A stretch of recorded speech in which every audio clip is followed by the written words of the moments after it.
পঞ্চগড়ে খাল খনন করে জীববৈচিত্র্য ফিরিয়ে দিতে কাজ করছে সরকার।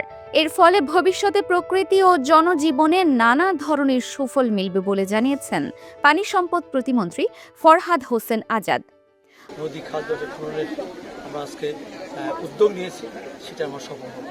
এর পাশাপাশি এই খালটির সঙ্গে আমাদের এই বদা পৌরসভার বদা শহরের বিশেষ করে বুক চিরে বয়ে গেছে।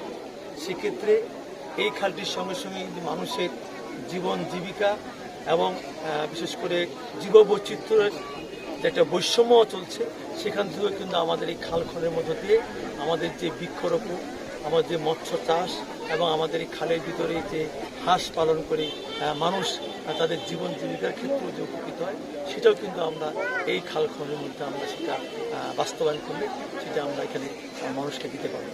মঙ্গলবার দুপুরে পঞ্চগড়ের বোদা উপজেলার চন্দনবাড়ি ইউনিয়নের প্রামাণিকপাড়া এলাকায় ঝিনাইকুড়ি খাল খনন কাজের উদ্বোধনকালে সাংবাদিকদের এসব কথা বলেন তিনি।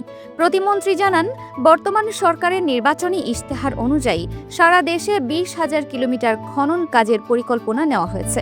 দিনাজপুরের শাহপাড়ায় এই বৃহৎ প্রকল্পের উদ্বোধন করা হয়। এরই ধারাবাহিকতায় গতকাল ঠাকুরগাঁওয়ে এবং আজ বোদা উপজেলায় এই খাল খনন কার্যক্রমের সূচনা করা হলো। এই উদ্যোগের ফলে অত্র অঞ্চলের দীর্ঘদিনের জলাবদ্ধতা দূর হবে এবং নদীতে সারা বছর পানি থাকবে। এর ফলে একদিকে যেমন মাছ চাষের সুযোগ তৈরি হবে, অন্যদিকে নদীর দুই ধার দিয়ে সাধারণ মানুষের হাঁটার পথ তৈরি করা হবে। একই সাথে বৃক্ষরোপণের মাধ্যমে প্রকৃতির ভারসাম্য ও জীববৈচিত্র্য ফিরিয়ে আনা সম্ভব হবে বলে আশা প্রকাশ করেন প্রতিমন্ত্রী। এর আগে প্রতিমন্ত্রী নিজে মাটি কেটে আনুষ্ঠানিকভাবে ঝিনাইকুড়ি খাল খনন কাজের উদ্বোধন করেন। অনুষ্ঠানে জেলা প্রশাসক মোসাম্মদ শুক্রিয়া পারভিন, পুলিশ সুপার রবিউল ইসলাম এবং বোদা উপজেলা নির্বাহী কর্মকর্তা রবিউল ইসলাম উপস্থিত ছিলেন।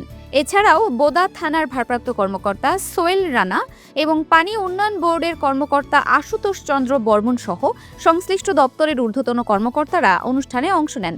Dinajpur TV multimedia desk.